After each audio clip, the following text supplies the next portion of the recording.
మీ వ్యాపార ప్రకటనలకు ఇంటర్వ్యూల కొరకు ఇప్పుడే సంప్రదించండి 9539345345. నమస్తే. సామాన్యుడి చేతిలో సామాజిక అస్త్రం #1 న్యూస్కి స్వాగతం. నేను రవీంద్ర. ఒక ముఖ్యమైనటువంటి వ్యక్తి కోసం వైఎస్ జగన్మోహన్ రెడ్డి తెగ ప్రయత్నాలు చేస్తున్నారట. ఒక రాజకీయ వ్యూహకర్త కోసం జగన్ సంప్రదింపులు జరుపుతున్నారు. ఇప్పుడు ఇదే హాట్ టాపిక్గా మారింది. రాష్ట్ర రాజకీయాల్లో వైఎస్ఆర్సీపీ ఆ పార్టీ పరిస్థితి ఏ రకంగా తయారైంది? 2019 ఎన్నికల సమయంలో ఫలితాల తర్వాత ఉన్నటువంటి పార్టీ బలోపేతమైనటువంటి స్థితి ఇప్పుడు ఉందా అంటే అసలు లేదు అనడంలో ఎలాంటి సందేహం లేదు. 2019 నుంచి 2024 వరకు అధికారంలో ఉంది వైఎస్ఆర్సీపీ. 2024లో జరిగినటువంటి ఎన్నికలకు సంబంధించి చాలా కీలకమైనటువంటి మార్పులు చేర్పులు.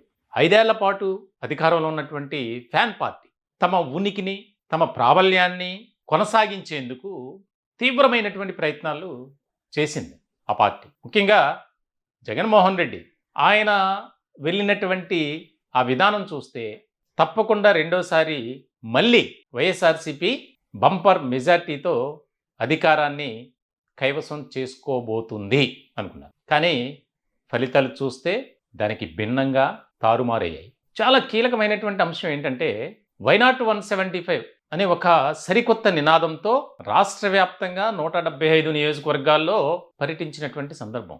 వారు మాట్లాడినటువంటి విధానం కానీ చేసినటువంటి అభివృద్ధి కార్యక్రమాలు సంక్షేమ పథకాల గురించి గొప్పలు చెప్పుకున్నారు. చేశారు, కరెక్టే.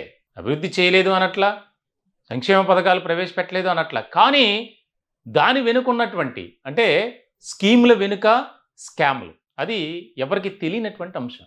అయితే తాజాగా ఎప్పుడైతే అధికారాన్ని కోల్పోయినటువంటి వైఎస్ఆర్సీపీ 2019 నుంచి 2024 వరకు అనుసరించినటువంటి విధానం కానీ వైఖరి కానీ పరిపాలనాపరమైనటువంటి అంశాలలో కోట్ల రూపాయల అక్రమాలు అవినీతి జరిగింది అని ఎన్నో విషయాలు బయటకు వస్తున్నాయి. ఇటువంటి క్రమంలో లిక్కర్ స్కామ్ అనేది దేశవ్యాప్తంగా ఒక సంచలనం కలిగించినటువంటి అంశం.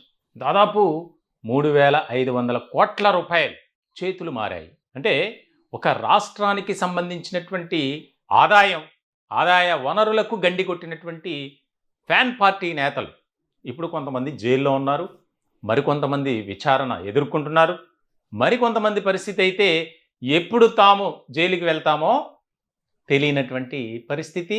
అంతా కూడా ఒక డిస్టర్బెన్స్ అనేది క్రియేట్ అయినటువంటి సిచ్యువేషన్.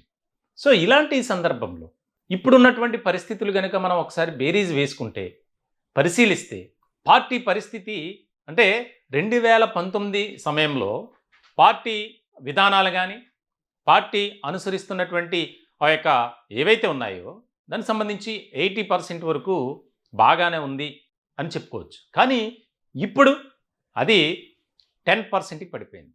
ఇది ఏదో నేను కావాలని చెప్తుంది కాదు.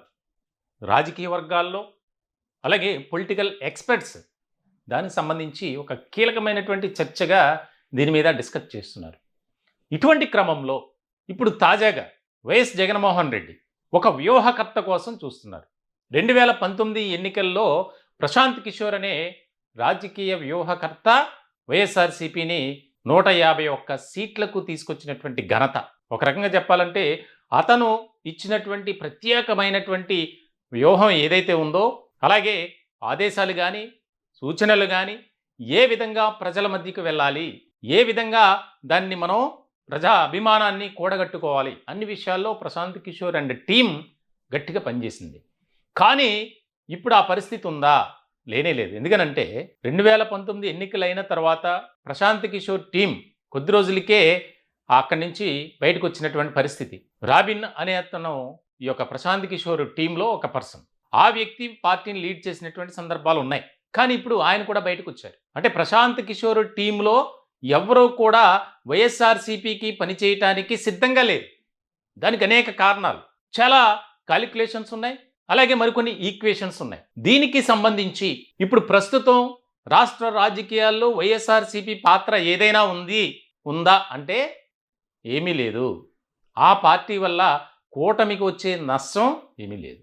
అయితే త్వరలోనే స్థానిక సంస్థల ఎన్నికలు జరగబోతున్నాయి. దీనికి సంబంధించి రాష్ట్రంలో మన ప్రాబల్యం ఎలా అయినా కాపాడుకోవాలి, అంటే మేము కూడా ఉన్నాం అనేది ప్రజల్లోకి తీసుకువెళ్ళాలి. దీనికి సంబంధించి ఏ విధంగా ముందుకు వెళ్ళాలి? ఇప్పటికే మునిగిపోయే నావలేగా పార్టీ పరిస్థితి తయారైంది. మరి ఇలాంటి పరిస్థితుల్లో ఎవరైనా వచ్చి ఆ బాధ్యతలు స్వీకరిస్తే ఏ మేరకు ఆ పార్టీలో ఉన్నటువంటి క్యాడర్ని సాటిస్ఫై చేయగలరు అనేది ఇక్కడ కీలకమైనటువంటి అంశం.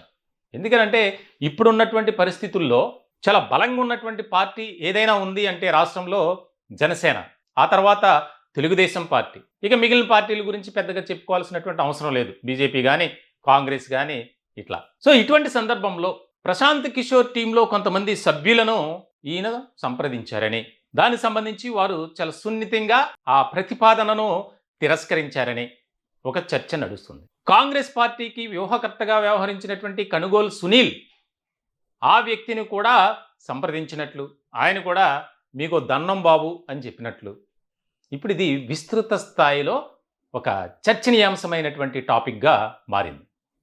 ఎందుకంటే ఒకప్పుడు ఏ రకమైనటువంటి వైభవంతో పార్టీ అధినేత జగన్మోహన్ రెడ్డి ముందుకు వెళ్ళారు, కానీ ఇప్పుడు ఆ పరిస్థితులు ఉన్నాయా అంటే అసలు లేనేలేవు.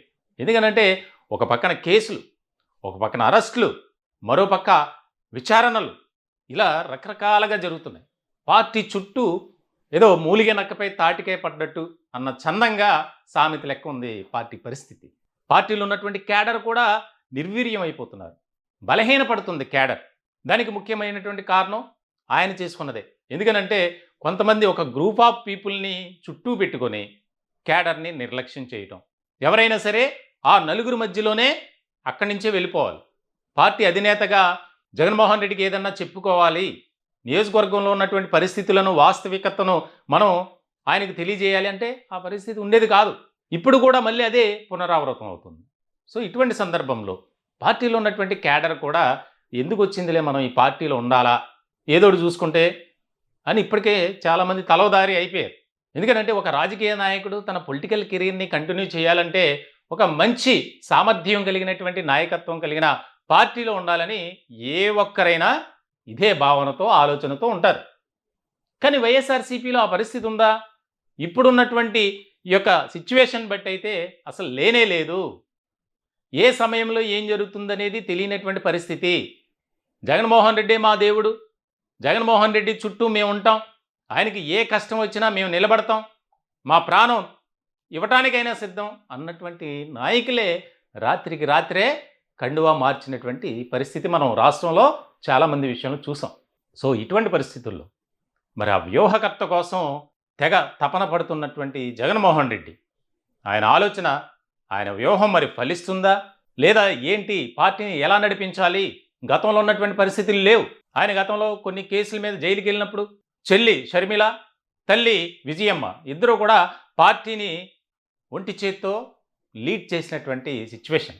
కానీ ఇప్పుడు ఆ పరిస్థితి లేదు. ఎందుకంటే కుటుంబంలో కలహాలు, విభేదాలు, వివాదాలు అన్నీ కూడా ఎక్కువైపోయినాయి.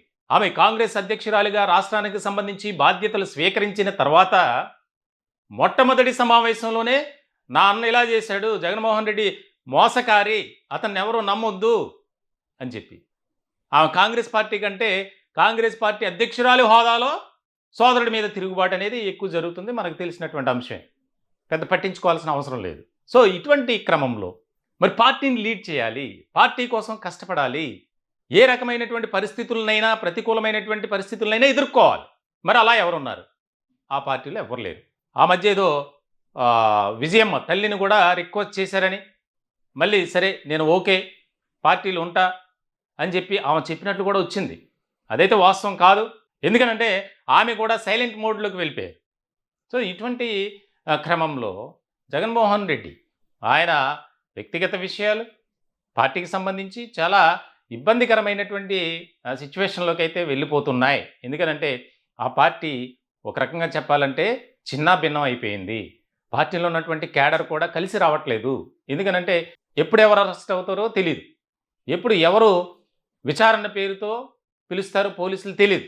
ఎందుకంటే 2019 నుంచి 2024 వరకు ప్రజల కోసం పనిచేస్తున్నాం, ప్రజాసేవే మా ధ్యేయం అని చెప్పినటువంటి నాయకులు, పాలకులు వైఎస్ఆర్సీపీకి సంబంధించి తలోదారి అయిపోయారు.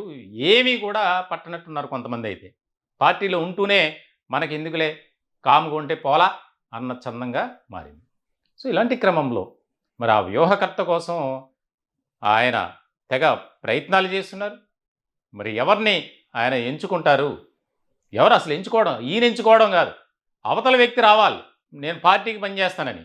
దాదాపుగా మనకు తెలిసినటువంటి నలుగురిలో ఎవరు కూడా మేము పనిచేస్తాం, పార్టీని బలోపేతం చేయడానికి సిద్ధమని చెప్పలా. ప్రశాంత్ కిషోర్ టీం కానీ, రాబిన్ టీం కానీ, అలాగే సునీల్ కనుగోలు టీంలో కానీ. సో మరి ఇలాంటి పరిస్థితుల్లో దేశవ్యాప్తంగా ఉన్నటువంటి రాజకీయ వ్యూహకర్తలు వీళ్ళే టాప్. మరి ఇక బ్యాక్ ఎండ్ ఎవరుంటారు ఏంటి?